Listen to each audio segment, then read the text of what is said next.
Subscribe channel Truth.id dan aktifkan lonceng notifikasi untuk mendapatkan informasi seputar live streaming dan video khotbah terbaru. Posisi tombol subscribe berada di kanan atas channel kami dan jangan lupa nyalakan loncengnya.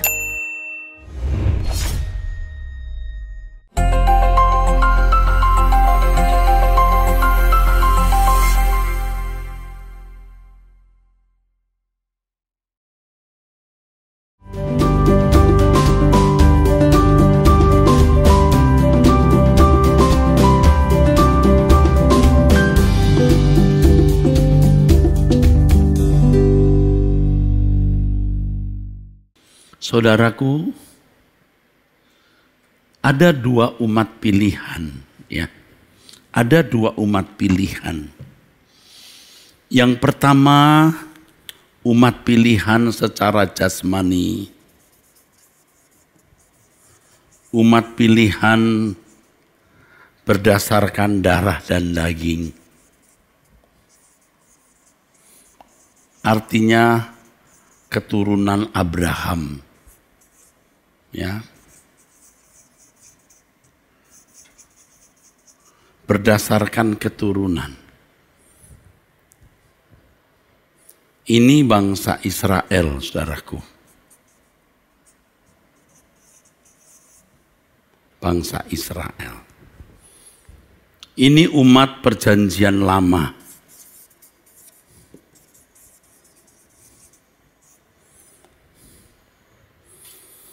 Yang kedua, umat pilihan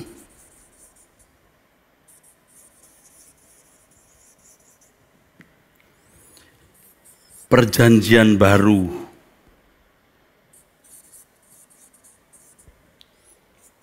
Tidak berdasarkan darah daging dari segala suku bangsa di dunia ini. Ini berdasarkan iman.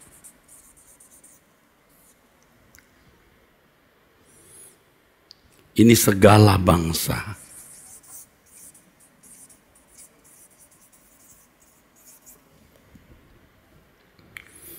Seringkali umat pilihan perjanjian baru juga disebut sebagai Israel rohani. Tetapi tidak perlu saya tulis di sini, saudaraku. Ini ada umat pilihan. Dua umat pilihan. Bangsa Israel, umat pilihan secara darah daging, berdasarkan keturunan, dan umat pilihan perjanjian baru berdasarkan iman dari segala bangsa. Tidak dibatasi oleh keturunan atau darah daging. Kalau seorang anak manusia terlahir sebagai orang Israel atau orang Yahudi, itu otomatis, saudara, menjadi umat pilihan. Otomatis. Mau tidak mau, suka tidak suka, dia langsung menjadi umat pilihan. Tanpa memilih.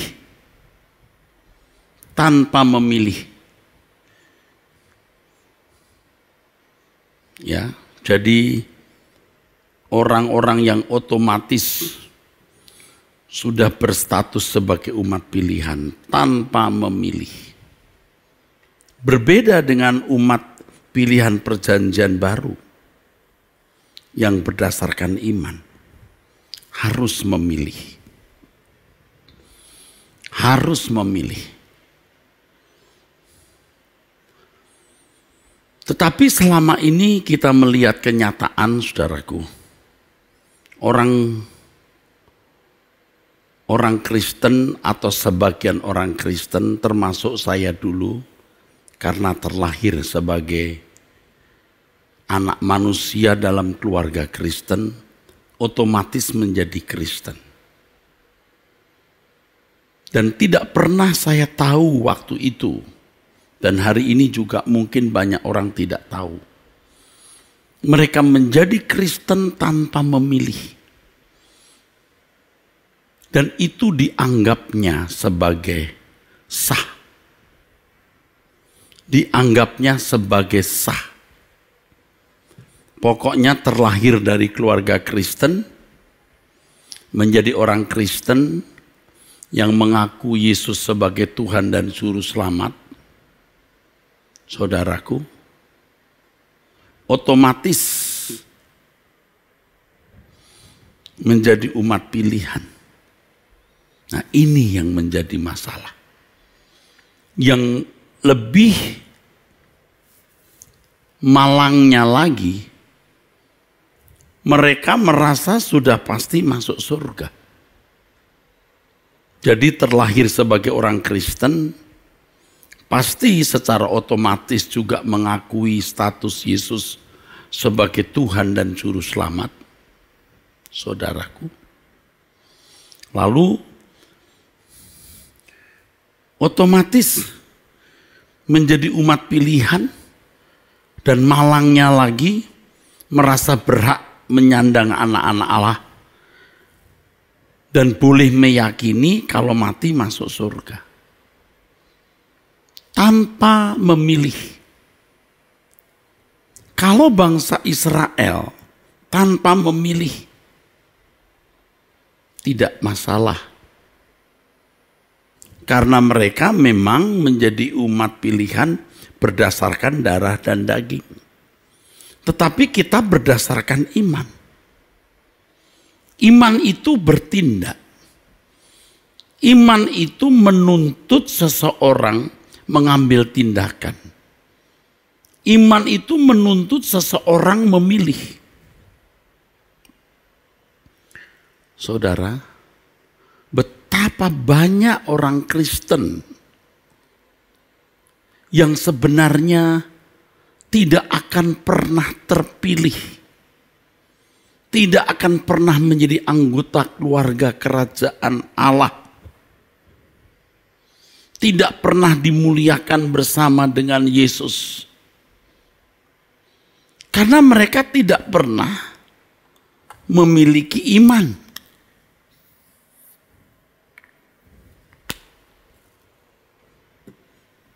Mereka tidak pernah memiliki iman. Dan hal itu terjadi karena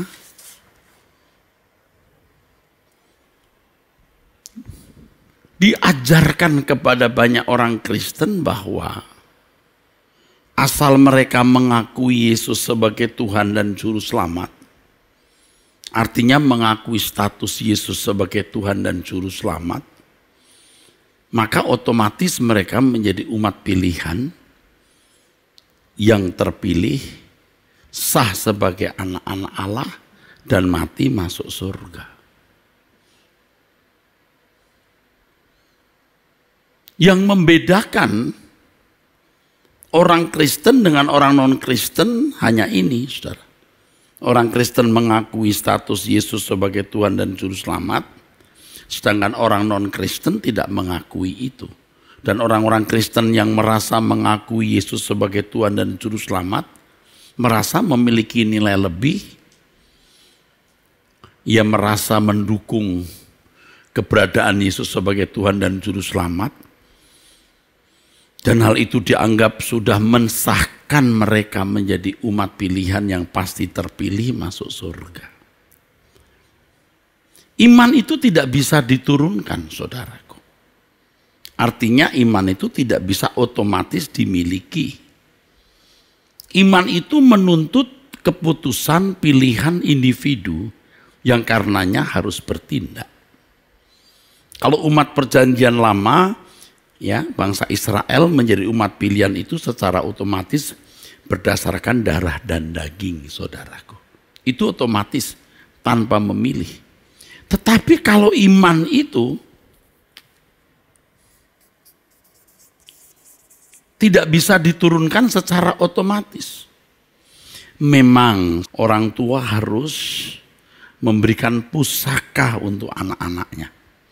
Saya menjelaskan apa itu pusaka, dan saya menjadikan pusaka itu simbol daripada Allah yang harus diwariskan kepada anak-anak.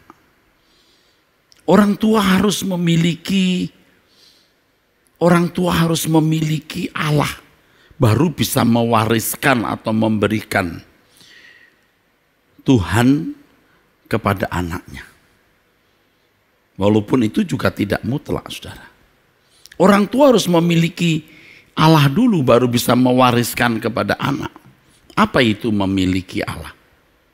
Memiliki Tuhan, apa itu?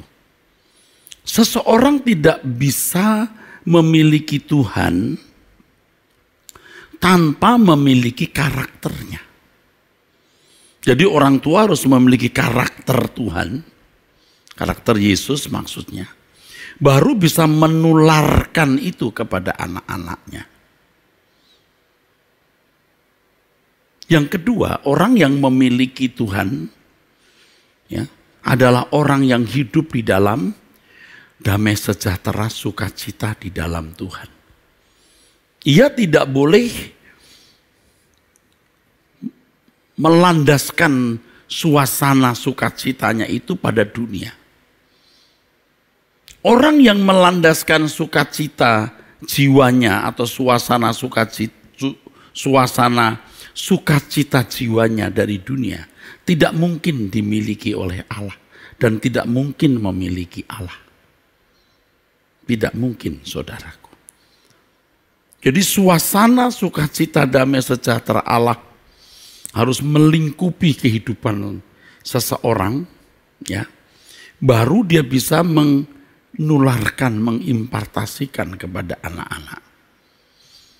Dan anak-anak tidak otomatis, saudara, bisa mendapatkan impartasi itu juga melalui proses perjalanan yang panjang. Karena dunia juga berusaha untuk mewarnai manusia. Yang ketiga, orang yang memiliki Tuhan itu ditandai dengan hidup sepenuhnya bagi kepentingannya. Orang tidak mungkin dimiliki Tuhan kalau tidak hidup sepenuh bagi kepentingan Allah. Dan itu iman. Iman itu tindakan. Seperti yang seringkali saya kemukakan, iman ini di dalam bahasa Yunaninya pisteuo, artinya menyerahkan diri kepada objek yang dipercayai. Dan objek kita adalah Tuhan Yesus. Kalau kita beriman kepada Tuhan Yesus, kita mempercayakan diri kita kepada Tuhan Yesus. Dengan cara apa, saudara? Dengan cara mengikuti jejaknya. Dengan cara mengikuti jejaknya. Kalau kita mengikuti jejak Tuhan Yesus, kita harus berkarakter seperti Dia. Rezekinya melakukan kehendak Bapa dan menyelesaikan pekerjaannya. Pasti sukacitanya bukan dari dunia ini. Dan hidupnya sepenuhnya dipersembahkan kepada Allah Bapa.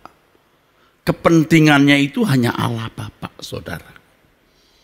Nah, untuk memiliki penyerahan diri sampai bisa mengenakan gaya hidup, cara hidupnya Yesus, ini tidak bisa otomatis diwariskan. Tidak bisa.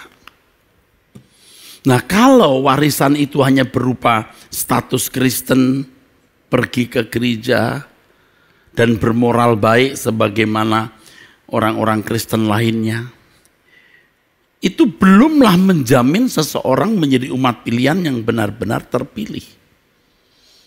Tadi saya menyinggung satu kata di sini, iman di sini iman Abraham. Dan berulang-ulang saya mengemukakan bagaimana Abraham memiliki kehidupan yang menuruti kehendak Allah. Hidupnya disita sepenuhnya oleh panggilan yang dia terima dari Elohim Yahweh. Dia harus pergi ke negeri yang dia sendiri tidak tahu. Dia harus menunggu anaknya selama 1/4 abad. Sementara itu namanya sudah diganti dari Abram menjadi Abraham. Penurutan terhadap kehendak Allah.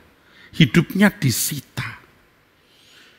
Jadi kalau seseorang beriman dengan benar kepada Tuhan Yesus, hidupnya disita untuk menjalani iman yang benar itu. Tidak otomatis, tidak bisa otomatis. Kalau hanya menjadi orang yang beragama Kristen, ya mungkin tidak perlu pilihan, saudara. Otomatis menjadi orang beragama Kristen, ke gereja seminggu sekali atau 2 kali, bahkan mengambil bagian dalam kegiatan gereja menjadi majelis. Tetapi jalan hidupnya belumlah jalan hidup yang dikenakan oleh Yesus. Ya, kalau Tuhan kita Yesus Kristus pada waktu mengenakan tubuh daging, taat kepada Bapa. Seperti Abraham, taat. Jadi kita disebut anak-anak Abraham kalau kita menuruti apapun yang Allah kehendaki. Dan Abraham meninggalkan Ur Kasdim hanya untuk menemukan negeri yang Tuhan tunjukkan. Nah, saudaraku, memang sangat istimewa kalau kita terlahir dalam keluarga Kristen. Sangat istimewa. Ada orang yang terlahir bukan sebagai orang Kristen di pedalaman India, di pedalaman Tibet, atau di pedalaman Afrika. Mungkin sampai mati tidak pernah menjadi orang Kristen. Atau kalaupun pernah mendengar Injil, tapi tidak tepat. Injil yang dia dengar tidak tepat. Kalau kita terlahir sebagai orang Kristen, itu kita disebut sebagai umat pilihan. Tetapi belum tentu pasti terpilih masuk surga. Jadi ketika kita terlahir sebagai orang Kristen, kita adalah orang-orang yang diberi kesempatan untuk dikembalikan ke rancangan Allah semula. Kita mendapat kesempatan untuk menjadi anggota keluarga kerajaan. Kita diberi kesempatan untuk dimuliakan bersama dengan Yesus. Tetapi harganya mahal. Harganya mahal, saudaraku. Harganya mahal. Jadi kalau kita terlahir sebagai orang Kristen, begitu terlahir sudah mendapat stempel. Kamu bukan berasal dari dunia ini. Nah, sekarang bagaimana orang tua sejak dini sudah mewarnai jiwa anak-anak supaya mereka menghayati bahwa mereka bukan berasal dari dunia ini. Ini kalau bicara begini, terus terang saya setengah putus asa dan miris.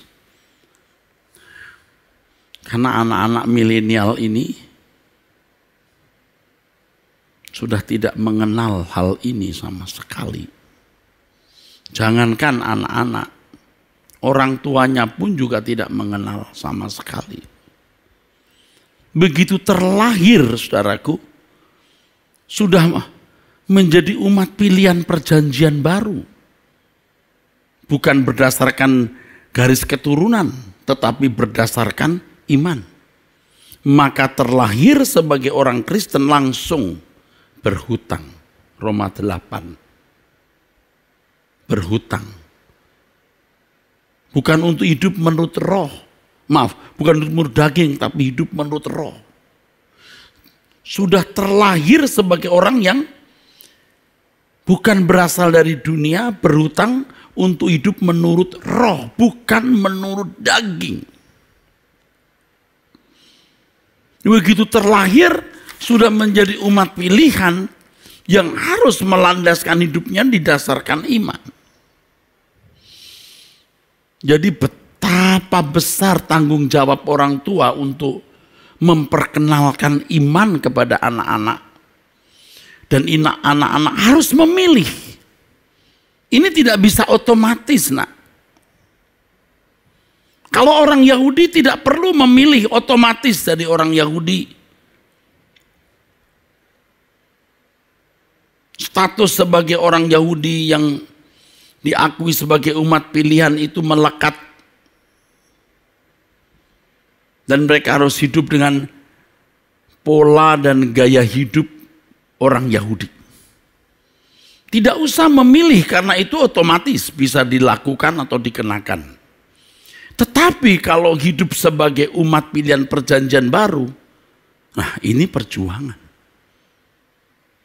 Karena jalan hidup yang harus dijalani itu bukan berdasarkan hukum yang secara otomatis bisa dilatihkan atas manusia. Maksudnya begini saudara. Orang yang telah kehilangan kemuliaan Allah,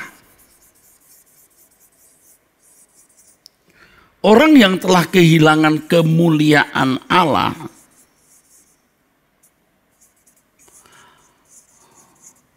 itu masih mampu untuk menjadi orang yang bermoral berdasarkan hukum. Bermoral berdasarkan hukum. Jadi secara otomatis dengan mudah, saudaraku, oleh kondisi masyarakat, kultur, orang terbawa untuk bermoral berdasarkan hukum. Tetapi kalau orang percaya, harus mengikut jejak Tuhan Yesus. Alkitab mengatakan, jadikan semua bangsa muridku. Muridku. Bukan murid gereja, bukan murid orang tua, bukan murid pendeta. Tuhan pakai gereja, Tuhan pakai orang tua, Tuhan pakai pendeta. Betul. Tetapi setiap individu harus berhubungan langsung dengan Allah. Jadikan semua bangsa muridku. Matius 28 ayat 18 sampai 20. Lalu iman datang dari pendengaran, pendengaran oleh remato Kristo, oleh rema. Manusia hidup bukan hanya dari roti, tapi dari setiap rema. Rema itu artinya perkataan atau ucapan. Di balik pernyataan Alkitab ini, menunjukkan bahwa seseorang bisa mengasup, menerima nutrisi rohani dari ucapan Allah. Maka harus ada perjumpaan dengan Allah. Di sini setiap individu harus memilih, harus mengambil keputusan, harus memilih berhubungan langsung dengan Allah. Harus ada hubungan interaksi, hubungan timbal balik dengan Allah secara konkret. Memang orang tua harus membimbing sebagai mentor. Gereja harus membimbing, pendeta harus membimbing. Tetapi nanti kembali kepada individu. Kalau hanya bermoral baik, seperti bangsa Israel, tidak harus, tidak mesti, bahkan tidak perlu harus hubungan kontak dengan Allah secara langsung. Hanya imam besar yang bisa menemui Allah. Itu pun setahun sekali. Sebab hukum bisa diajarkan kepada semua orang tanpa Roh Kudus.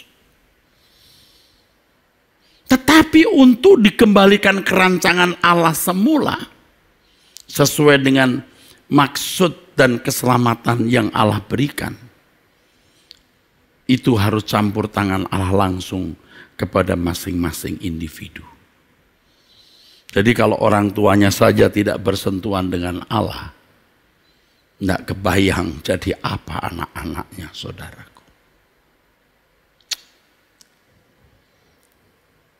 Saya sering mengatakan bahwa saya sendiri juga rasanya terlambat. Puji Tuhan tidak terlambat sama sekali. Seandainya kebenaran seperti ini sudah saya pahami 30 tahun yang lalu, atau 15 tahun yang lalu, atau 10 tahun yang lalu, mungkin produk orang-orang yang saya layani lebih baik. Saya menyesal. Tetapi hidup harus dijalani terus, saudaraku. Itulah sebabnya saya mengatakan harus memilih. Saudara harus memilih. Jangan menjadi Kristen keturunan. Kristen tanpa memilih. Kristen tanpa komitmen. Namanya juga perjanjian, saudara. Kalau ya, bangsa Israel memiliki covenant, perjanjian dengan Allah, mereka tidak boleh menyembah Allah lain selain Elohim Yahweh. Mereka tidak boleh hidup di luar Taurat. Sebab kalau mereka tidak hidup menurut Taurat, itu pemberontakan. Dan sejarah bangsa Israel menunjukkan bagaimana Allah menghukum mereka dengan sangat menyakitkan ketika mereka berkhianat kepada Allah dengan tidak melakukan hukum. Mereka harus disunat. Tanda bahwa mereka itu adalah umat perjanjian. Nah, bagaimana dengan Kristen? Alkitab mengatakan kita sunat hati, bukan sunat fisik, bukan kulit katan yang dipotong, tapi hati kita yang harus diremukkan. Perjanjian. Kalau kita tidak mengikut jejak Yesus, berarti kita mengingkari perjanjian itu. Sebab iman itu penurutan terhadap kehendak Allah. Jadi tidak heran kalau dalam Ibrani 12 dikatakan perlombaan yang wajib. Yang menghalangi itu beban dan dosa. Beban keterikatan dengan dunia, dosa keterikatan dengan dosa dalam keinginan daging ini harus ditanggalkan. Menanggalkan beban dan dosa bukanlah perlombaan itu sendiri, tetapi yang menghalangi perlombaan itu. Sedangkan perlombaan kita adalah Ibrani 12 ayat yang kedua, memandang Yesus yang membawa iman kita kepada kesempurnaan. Iman yang sempurna seperti yang dia jalani, taat sampai mati, bahkan mati di kayu salib.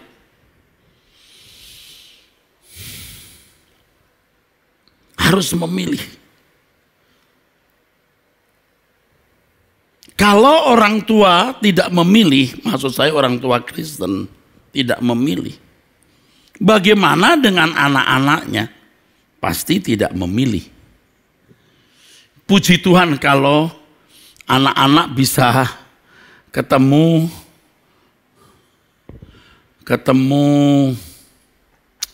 gereja yang mengajarkan kebenaran, puji Tuhan, sehingga terbimbing. Kalau tidak, lah,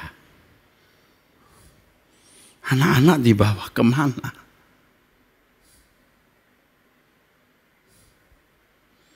Saudara melihat tidak sedikit orang-orang Kristen yang pindah agama karena tidak mengerti hal ini. Kita terikat perjanjian dengan Allah. Karena Yesus mati bagi kita, kita dibenarkan di hadapan Allah. Kita memiliki perjanjian apa? Kita harus mengikut jejak Tuhan Yesus. Begitu terlahir, kita sudah berstatus bukan berasal dari dunia ini. Ya, jangan dilahirkan orisinil, matinya imitasi.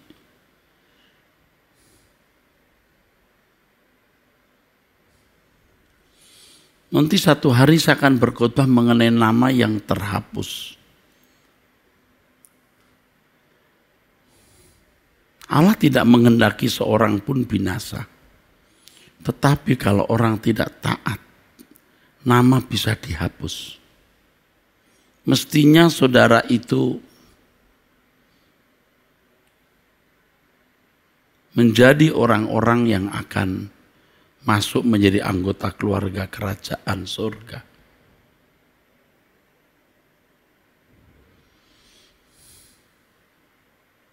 Tetapi karena saudara tidak setia, saudara tidak pernah dikenal di kerajaan surga. Namamu terhapus. Nah, sekarang kalau ada anak-anak muda yang mendengarkan khutbah ini, ya jangan terikat Jangan terpengaruhi, jangan terikat, jangan terpengaruhi oleh keadaan keluargamu atau dunia sekitarmu. Ikuti firman Tuhan ini. Kamu memilih Tuhan. Kamu memilih Tuhan. Memilih Yesus berarti kamu mengikuti jejaknya.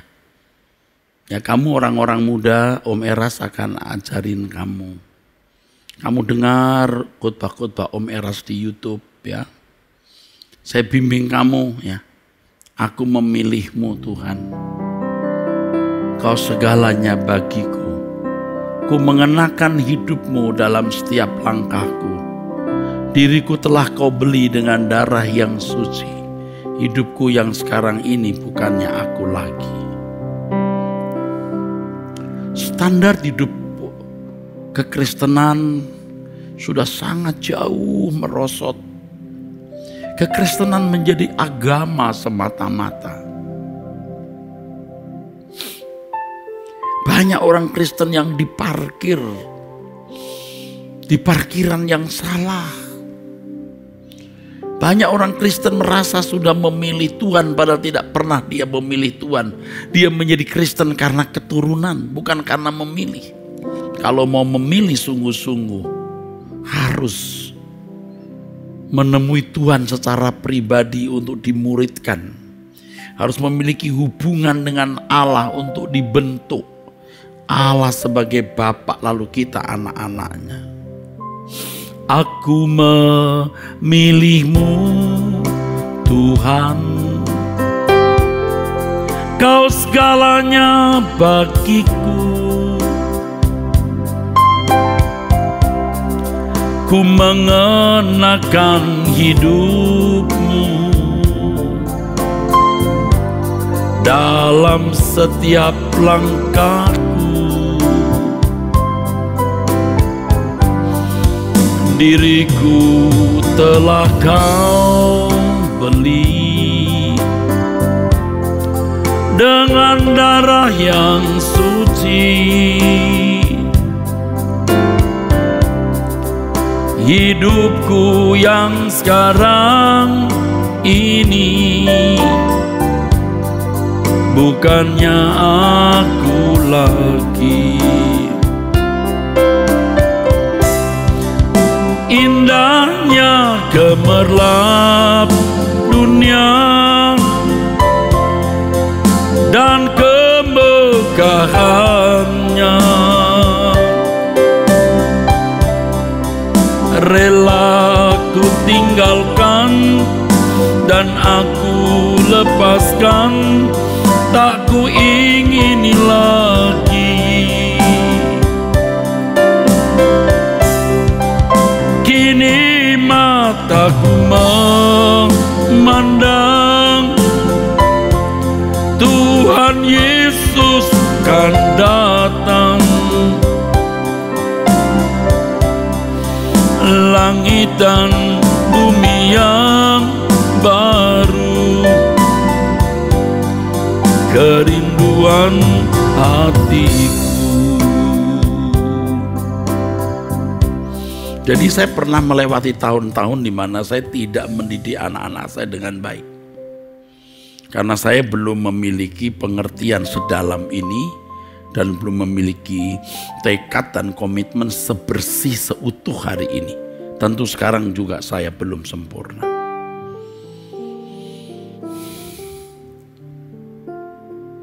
Saya mulai pelan-pelan merubah, tapi itu tidak mudah. Dan saya melihat pertolongan Tuhan. Ya. Saya menasihati anak-anak saya, jangan beli barang bagus yang mewah, ya, nanti jadi batu sandungan. Jangan ingini itu, ingini ini. Jangan mesti sepatu merek ini, harga yang biasanya lumayan mahal. Tidak boleh. Kita telah mendidik salah anak-anak kita. Padahal begitu anak-anak kita terlahir, itu calon penghuni kerajaan Allah. Terlahir itu sebagai pewaris-pewaris kerajaan surga. berpotensi untuk itu kalau mau memilih. Kalau orang tidak terlahir sebagai umat pilihan, tidak ada pilihan. Tetapi mereka tentu tidak boleh jadi orang jahat. Tidak ada keselamatan di luar Kristus, ingat. Tetapi ada orang-orang di luar Kristen yang bisa menjadi anggota masyarakat di kerajaan surga. Dan hal ini perlu saya tekankan karena harus jelas pembedaannya dengan kita. Kalau kita harus hidup dengan pikiran perasaan Kristus sehingga kita bisa memproduksi, melahirkan keinginan-keinginan yang selalu sesuai dengan hakikat Allah. Jadi kalau kita mengambil keputusan tidak melanggar hakikat kesuciannya, tidak melanggar hakikat keadilannya, pasti dipenuhi dengan kasih sayang dan roh yang lemah lembut serta tentram. Tidak ada keputusan yang membuat orang lain dirugikan.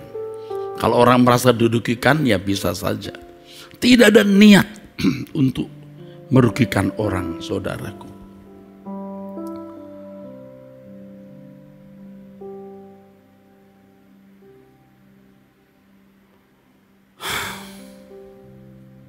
Saudara, saya ingin saudara-saudara sekalian sadar. Saya sedih, saudara.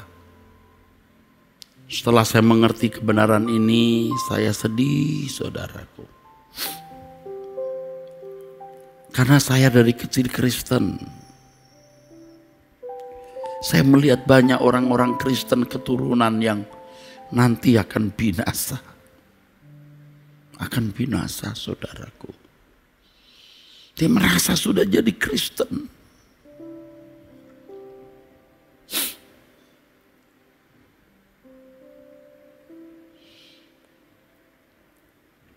Saya mengajak saudara-saudara sekalian untuk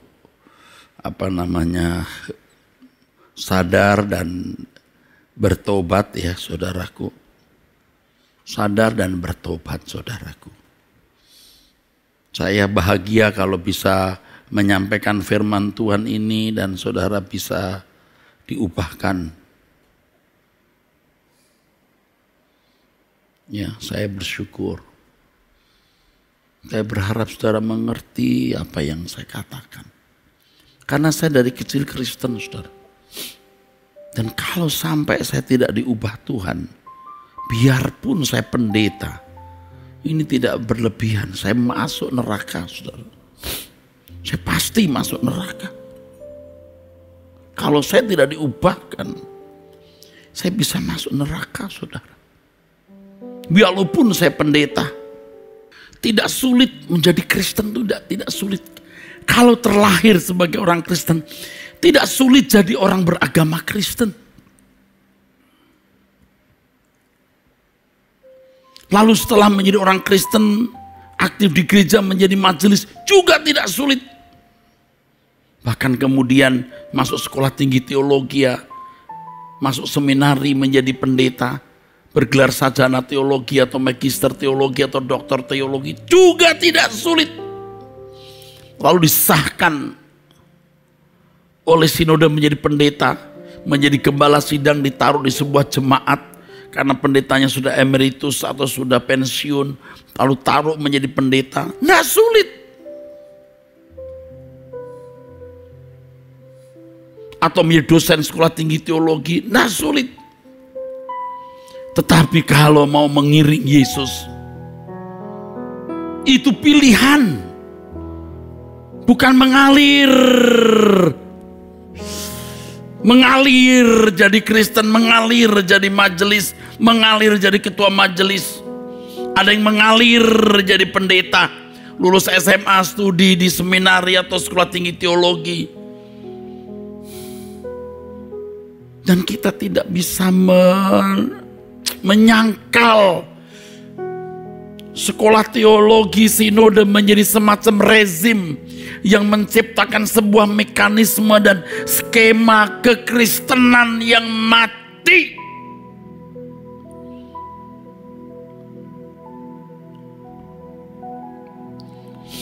Saya mau iring Yesus sepanjang hariku, walau berat dan sukar jalanmu. Hidup yang kau jalani menyukakan hati Bapa. Rinduku menghidupinya. Tuhan ajarku setia seperti dirimu, taat Bapa sampai di salibmu. Selama di dunia lakukan kehendak Bapa, menyelesaikan rencana Bapa. Tuhan, ku memilihmu, mengikut jejakmu, menjadi kesukaan Bapa. Berjumpa Tuhan nanti, muka dengan muka, kepadamu ku tetap setia. Itulah sebabnya di Matius pasal 7 ayat 21 sampai 23, siapa yang dikenal oleh Tuhan Yesus? Yang melakukan kehendak Bapa. Walaupun Kristen, kalau tidak melakukan kehendak Bapa tidak dikenal. Walaupun aktivis gereja, majelis, ketua majelis, bahkan pendeta, ketua sinode, siapapun yang tidak melakukan kehendak Bapa tidak dikenal. Melakukan kehendak Bapa itu bukan diwarisi secara otomatis, dipilih. Orang harus memilih, orang harus memperjuangkan.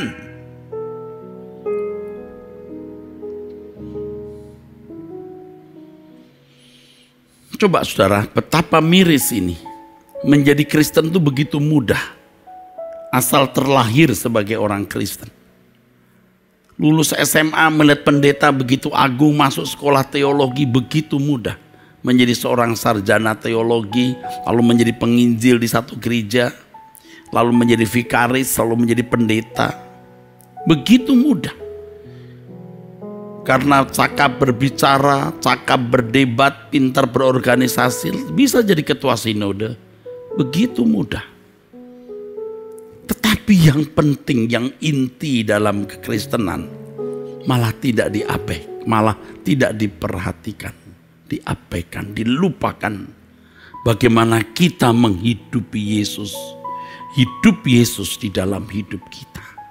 Itu iman. Jadi orang yang beriman itu akan makin seperti Yesus. Begitu terlahir bukan berasal dari dunia ini. Begitu terlahir ada paket kurikulum. Setiap individu beda, kamu bisa menjadi seperti Yesus, serupa dengan Yesus, sempurna seperti Bapa, dikembalikan ke rancangan Allah semula, kembali menemukan kemuliaannya Allah yang hilang, mengambil bagian dalam kekudusan Allah, mengenakan kodrat ilahi. Hebat, hebat sekali. Tetapi kalau berkat atau anugerah yang begitu besar tidak diperjuangkan, tidak bisa. Tidak bisa. Maka Lukas pasal 13 ayat 23 dan 24 mengatakan, berjuanglah masuk jalan sempit. Karena banyak orang berusaha tapi tidak bisa masuk. Tuh, coba lihat. Kalimat itu sudah jelas. Dan kalimat itu diucapkan oleh yang mulia Tuhan kita Yesus Kristus. Berangkat dari pertanyaan, Tuhan, sedikit sajakah orang yang diselamatkan? Tuh.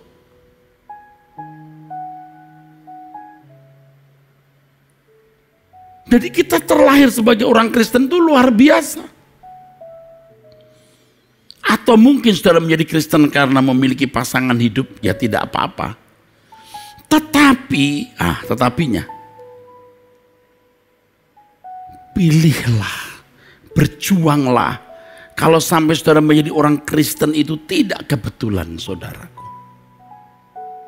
Makanya kita sebagai orang Kristen juga jangan ngotot-ngotot, narik-narik orang menjadi orang Kristen atau sebuah gerakan kristenisasi. Kita tidak butuh begitu, ya.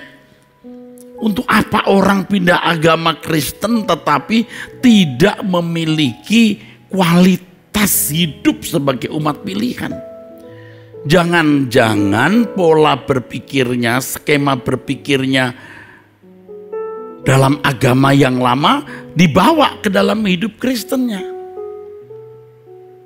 Nah, ini konyol, saudaraku. Sering orang bangga ada orang non-Kristen masuk Kristen. Aduh, saudaraku. Tadi saya sempat singgung. Banyak orang Kristen merasa sudah beda dengan orang lain. Bedanya hanya karena dia mengakui status Yesus sebagai Tuhan dan Juru Selamat. Orang non-Kristen tidak mengakui itu. Bapak, Ibu, saudaraku. Tuhan Yesus itu bukan Tuhan yang, maaf ya, bukan Tuhan yang picik. Tuhan yang agung, Tuhan yang mulia. Jangan saudara pikir kalau saudara berani mengaku dia sebagai Tuhan dan Juru Selamat, lalu saudara berarti mendukung Tuhan, pro Tuhan, simpati kepada Tuhan. Tuhan tidak dipuaskan dengan pengakuan itu, kecuali, perhatikan ini, kecuali di situasi tertentu seperti zaman gereja mula-mula. Jadi di gereja mula-mula itu saudara harus tahu, kalau seseorang Kristen menjadi Kristen, di dalam kata percaya itu paketnya itu penderitaan, kematian, kehilangan segala sesuatu sudah integral di situ, saudaraku, ya. Jadi begitu percaya, ini paket penderitaan, penganiayaan, kehilangan kenyamanan hidup, kehilangan kewargaan negara, mungkin juga tidak pernah berkeluarga seperti Paulus. Beda, saudaraku.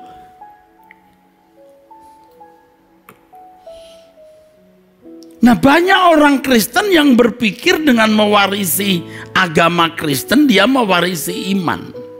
Enggak, ini enggak sama dengan orang Israel yang mewarisi agama Yahudi, mewarisi agama Musa, sama juga mewarisi iman. Iman itu, saya sudah jelaskan tadi, penurutan terhadap kehendak Allah. Abraham itu kehidupannya menunjukkan pola iman, memberikan inspirasi bagaimana kehidupan beriman. Iman itu penyerahan diri sepenuh kepada kehendak Allah. Ya saudara. Jadi percayanya orang Kristen zaman itu beda dengan percayanya orang Kristen hari ini. Kamu percaya kamu beroleh hidup kekal. Percaya yang dimaksud Alkitab itu bukan percayanya orang Kristen hari ini, saudaraku. Lihat situasi dan kondisi zaman waktu itu. Nah, kadang-kadang kita juga bingung, saudara. Orang-orang pinter kenapa tidak mengerti hal ini? Jadi ketika seorang anak terlahir sebagai orang Kristen di zaman itu sudah dieksekusi, sudah disiapkan salib, sudah ada salib itu di box bayinya itu. Kalau ada box bayi, begitu terlahir itu saudara sudah punya salib ya, tersedia salib baginya. Allah sudah memberikan kurikulum untuk mendidik dia agar serupa dengan Yesus. Hebat ya saudara.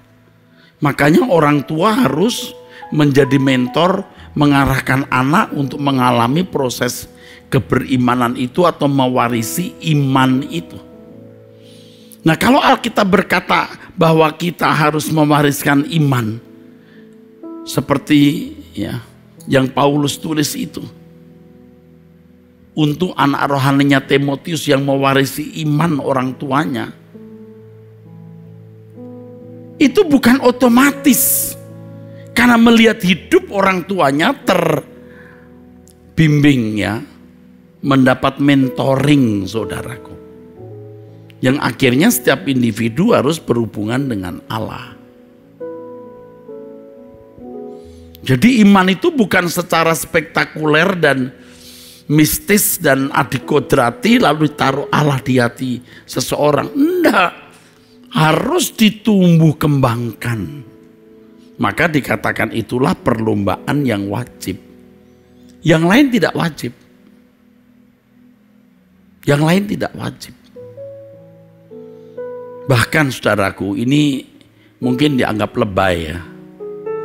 Begitu kita terlahir sebagai orang Kristen, atau mungkin karena satu dan lain hal menjadi orang Kristen, sudah tersedia saudaraku, kemuliaan bersama Yesus itu. Cuman harganya ya Roma 8:17. Roma 8:17 itu kalau saudara perhatikan kalimatnya begini bunyinya. Saya harap saudara merasa beruntung menjadi orang Kristen. Karena saudara memiliki dinamika hidup yang luar biasa, dinamika hidup sebagai anak-anak Allah. Dan jika kita adalah anak, maka kita juga adalah ahli waris. Anak kita begitu lahir jadi ahli waris, saudara. Dia sadar tidak sadar. Nah, kalau kita terlahir sebagai orang Kristen, kita sudah menjadi ahli waris. Maksudnya orang-orang yang berhak menerima janji-janji Allah, yang akan menerimanya bersama-sama dengan Kristus. Sudah ada warisan itu, yaitu, nah ini masalahnya. Jika kita menderita bersama-sama dengan Dia, supaya kita juga dipermuliakan bersama-sama dengan Dia. Masalahnya kita menderita bersama-sama dengan Dia tidak. Dan untuk bisa mencapai penderitaan itu ya seseorang harus dewasa rohani. Nah, gereja mula-mula itu kan terkondisi untuk cepat menjadi dewasa. Karena penderitaan membuat mereka berhenti berbuat dosa.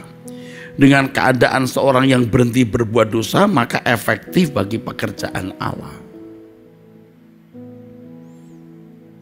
Ayo kita rame-rame bertobat saudara. Kita rame-rame memilih Tuhan, saudaraku. Kita rame-rame memilih Tuhan.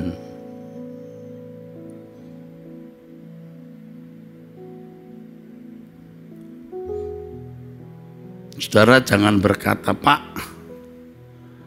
saya sudah Kristen, saya tidak perlu lagi.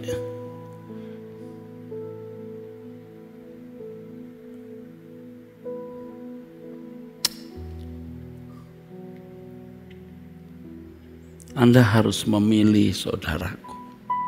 Anda harus memilih.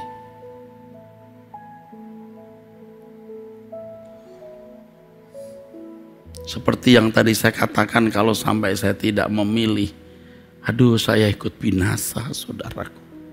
Saya bersyukur hari ini Tuhan terus proses saya walaupun lewat keadaan-keadaan yang tidak menyenangkan saudaraku. Puji Tuhan.